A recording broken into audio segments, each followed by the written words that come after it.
ذرا غور کیجئے کہ آپ نے کبھی سوچا ہے کہ ایک محنت کرتا ہے پھر بھی خالی ہاتھ اور دوسرا خاموشی سے اللہ کو پکارتا ہے اور اس کے دروازے ایسے کھلتے ہیں کہ وہ خود حیران رہ جاتا ہے۔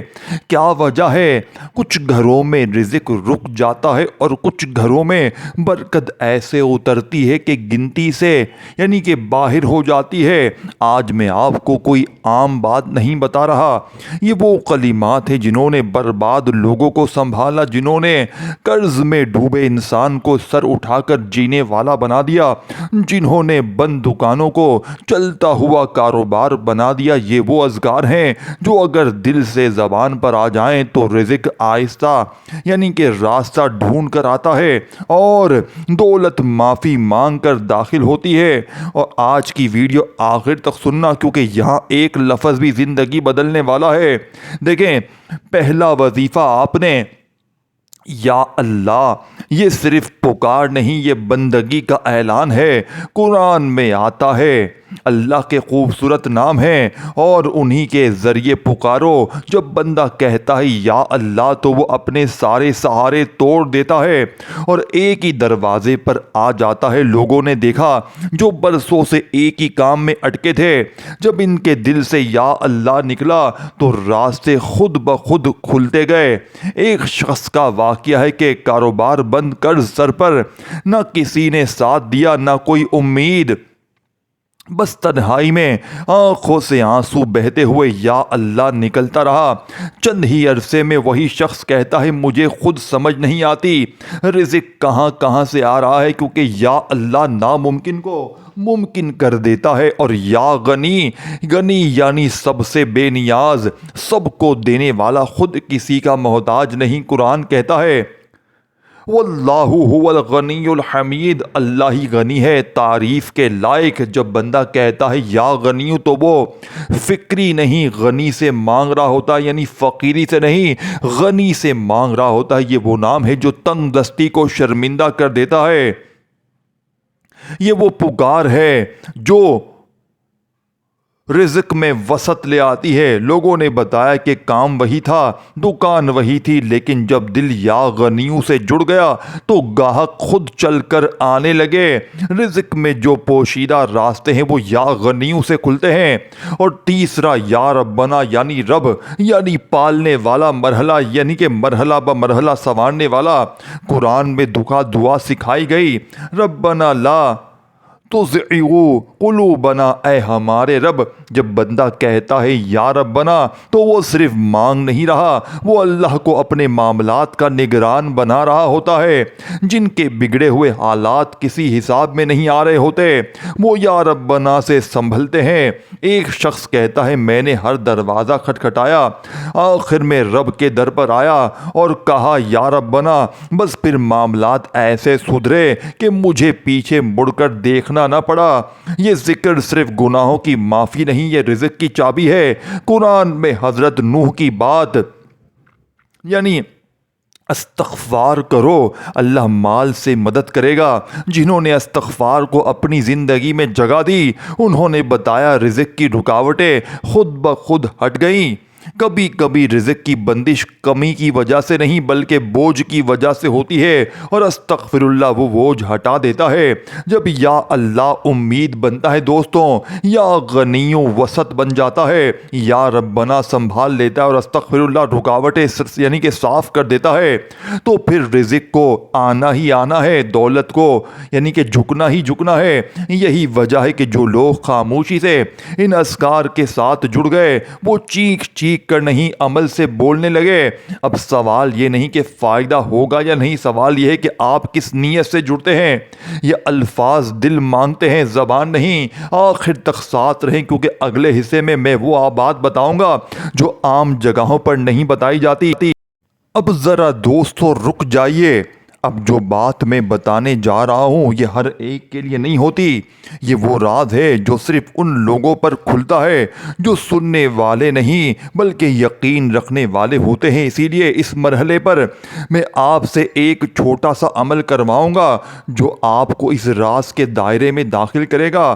سب سے پہلے اس ویڈیو کو دل سے پسند کیجئے، کیونکہ نبی پاک صلی اللہ علیہ وآلہ وسلم نے فرمایا اعمال کا دار و مدار نیت پر ہے۔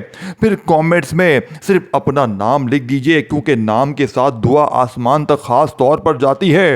اور اس ویڈیو کو کسی ایک ایسے شخص تک پہنچا دیجئے جس کی زندگی میں تنگی ہے، کیونکہ جو آگے پہنچاتا ہے اللہ اس کے لیے آگے سے راستے کھولتا ہے۔ اور ہاں، چینل کو سبسکرائب یہ نیت کر کے کہ میں اس علم سے جڑا رہوں گا۔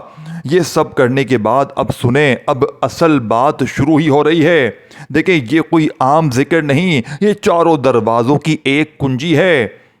یا اللہ دروازہ کھولتا ہے، یا غنیوں اندر رزق رکھتا ہے، یا ربنا نظام سنبھالتا ہے، اور استغفر اللہ رکاوٹیں ہٹاتا ہے۔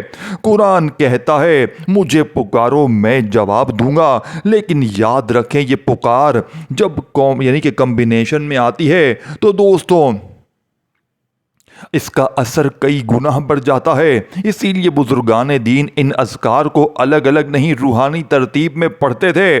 ایک شخص نے بتایا میں نے سب کچھ آزما لیا، لیکن جب میں نے ان اذکار کو ایک خاص ترتیب کے ساتھ اپنی زندگی میں شامل کیا تو اللہ گواہ ہے میرے لیے رزق کے دروازے ایسے کھلے کہ میں خود گھبرا گیا۔ ایک اور واقعہ، جس گھر میں مہینے کا گزارا مشکل تھا وہاں سے قرض اتر گیا اور برکت ٹھہر گئی۔ یہ کوئی کہانی نہیں، یہ قرآن کا وعدہ ہے۔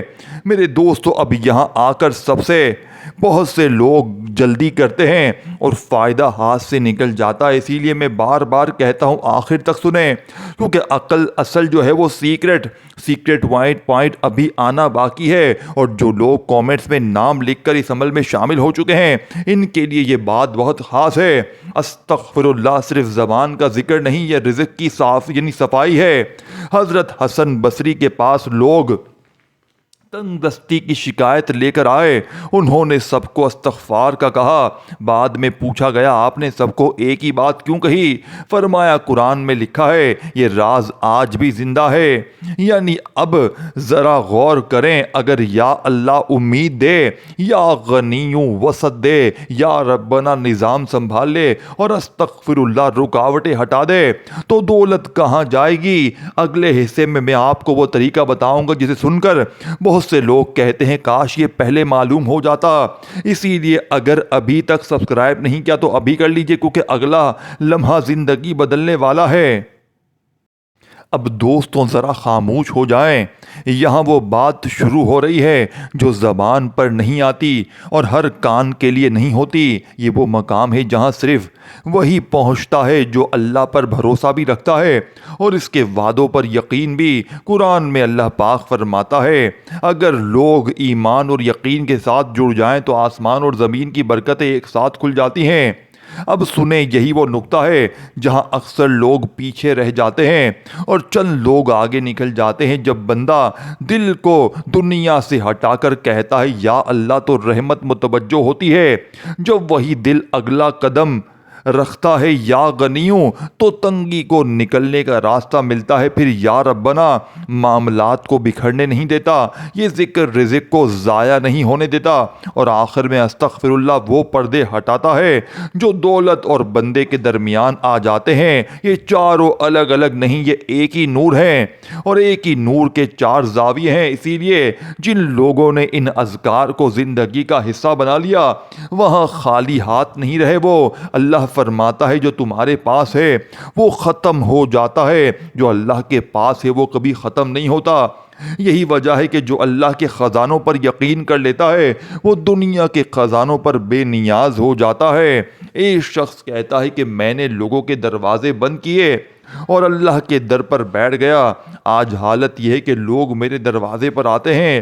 یہ تبدیلی اچانک نہیں ہوتی، یہ اس وی آئی پی کمبینیشن کا اثر ہے۔ اب یہاں آ کر میں ایک بات واضح کر دوں، یہ اذکار جتنے سادہ لگتے ہیں اتنے ہی گہرے ہیں۔ ان کا اثر صرف پڑھنے میں نہیں، ان کے جوڑ میں ہے، ان کے وقفے میں ہے، ان کے یقین میں ہے۔ اسی لیے میں بار بار کہتا ہوں آخر تک سنیں، کیونکہ اگلا نقطہ وہ ہے جو عام مجالس میں نہیں بتایا جاتا۔ اگر اس وقت آپ کے دل میں ہلکی سی بھی حرکت ہو رہی ہے تو سمجھ لیں یہ محض الفاظ نہیں، یہ وہ آواز ہے جو قسمت کا دروازہ کھٹکھٹا رہی ہے۔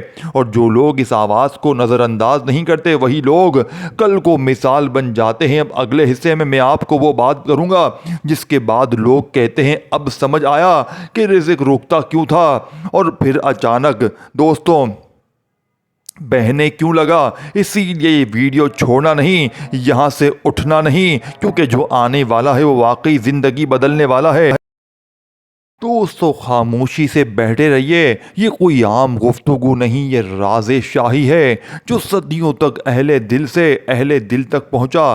یہ وہ لمحہ ہے جہاں مانگنے والے نہیں فیصلے ہوتے ہیں، اور جہاں یعنی کہ مانگنے والے نہیں فیصلے ہوتے ہیں، اور جہاں یقین ہو وہاں خزانے خود حاضر ہو جاتے ہیں۔ قرآن کی صدائیں سنیں، ان اللہ عندہ مفاتیح الغیب، غیب کی کنجیاں اللہ ہی کے پاس ہیں، اور جو ان کنجیوں پر یقین رکھتا ہے وہ دروازوں کا محتاج نہیں رہتا۔ دربار میں ہر شے اپنی جگہ رکھ کر آتی ہے۔ جب بندہ سینہ سیدھا کر کے کہتا ہے یا اللہ تو اجازت ملتی ہے، جب وہی دل وقار کے ساتھ کہتا ہے یا غنیوں تو خزانے حرکت میں آتے ہیں۔ پھر یا ربنا نظام کو بکھرنے نہیں دیتا۔ یہ وہ مہر ہے جو فیصلوں کو قائم رکھتی ہے، اور آخر میں استغفر اللہ وہ پردہ ہٹاتا ہے جو نعمت اور بندے کے درمیان آ جاتی ہے۔ یہ چاروں الگ الگ نہیں، یہ مغل تاج کے چار نگینے ہیں، ایک ہٹا تو آج ادھورا، چاروں یعنی کہ جڑے تو شان مکمل۔ اللہ فرماتا ہے اللہ جسے چاہتا ہے بڑھا کر دیتا ہے۔ یہ بڑھنا صرف یعنی کہ اعداد میں نہیں، یہ عزت میں، یہ وسعت میں، یہ اطمینان میں ہوتا ہے۔ ایک صاحب دل نے کہا یعنی کہ میں نے دربار دنیا چھوڑا اور رب کے دربار میں کھڑا ہو گیا۔ آج حالت یہ ہے کہ دنیا خود میرا پتہ پوچھتی ہے۔ یہ مغلا کمبینیشن ایسے ہی اثر دکھاتا ہے، خاموش مگر فیصلہ کن۔ یہاں آ کر اکثر لوگ جلدی کرتے ہیں اور شان ہاتھ سے نکل جاتی ہے۔ یاد رکھیں دربار میں ہر بات ایک دم نہیں کہی جاتی، راز وقفے مانگتا ہے، وقار مانگتا ہے، یقین مانگتا ہے۔ اسی لیے یہ حصہ چھوڑنا نہیں، یہاں سے ہٹنا نہیں، کیونکہ اگلا نقطہ وہ ہے جو اہل خاص کے لیے ہوتا ہے۔ اگر اس لمحے آپ کے دل میں بھاری پنسا ہے تو یہ خوف نہیں، یہ وقار قبولیت ہے۔ یہ وہ کیفیت ہے جہاں لفظ کے اندر اترتے ہیں، دل میں اترتے ہیں، اور نیت فیصلہ بن جاتی ہے۔ جو اس کیفیت کو سمجھ گیا وہ خالی ہاتھ نہیں رہتا۔ اب اگلے لمحے میں وہ بات چھیڑنے والا ہوں جس کے بعد لوگ کہتے ہیں یہی وہ نقطہ تھا جو ہمیں برسوں نہیں ملا۔ اسی لیے یہ دربار نہ چھوڑیں، یہ لمحہ نہ توڑیں، کیونکہ آگے جو کھلنے والا ہے وہ واقعی خزانے کی کنجی ہے، جسے پڑھنے والا اللہ پاک کے حکم سے غیب سے خزانے بھی حاصل کرتا ہے، اپنی مشکلوں کو پریشانیوں کو بھی دور کرتا ہے۔ اب آپ نے تنہائی میں بیٹھ کر کسی بھی دن کسی بھی وقت یہ پورا عمل کرنا ہے، اور پھر اس کے بعد دیکھیں اس عمل کو پڑھنے کے لیے نہ دن کی پابندی، نہ وقت کی، نہ جگہ کی، کسی چیز کی کوئی پابندی نہیں۔ بس آپ نے تنہائی میں بیٹھ کر ایک مرتبہ درود شریف پڑھنا ہے، کوئی سا بھی جو آپ کو یاد ہو۔ دوستو اب توجہ آپ نے پوری رکھنی ہے، کیونکہ عمل کا بتانے کا وقت شروع ہو چکا ہے۔ سب سے پہلے اس ویڈیو کو لائک کیجئے گا، کیونکہ جس نے اللہ کی بات کو پسند کیا اللہ نے اس کی حالت بدل دی۔ پھر کومنٹس میں صرف اپنا نام لکھ دیجئے، نام کے ساتھ نیت بنتی ہے، اور نیت کے ساتھ قسمت حرکت میں آتی ہے۔ اور چینل کو سبسکرائب کیجئے، یہ سوچ کر کہ میں اس نور سے جڑا رہوں گا، کیونکہ جو جڑا رہتا ہے وہ محروم نہیں رہتا۔ آپ سنیں دیکھیں اب یہ آخری باتیں عام نہیں ہوتی۔ پہلا اور سب سے بڑا نام اس عمل میں، جیسے ہی تنہائی میں بیٹھ کر آپ نے درود پاک پڑھ لیا، کوئی سا بھی جو آپ کو یاد ہو، کوشش کرنا درود ابراہیمی پڑھ لیں۔ اگر آپ درود ابراہیمی نہیں پڑھ سکتے تو صلی اللہ علیہ وآلہ وسلم پڑھ لیں، صلی اللہ علی محمد پڑھ لیں۔ اللہ والو کوئی سا بھی درود شریف ایک بار پڑھ کر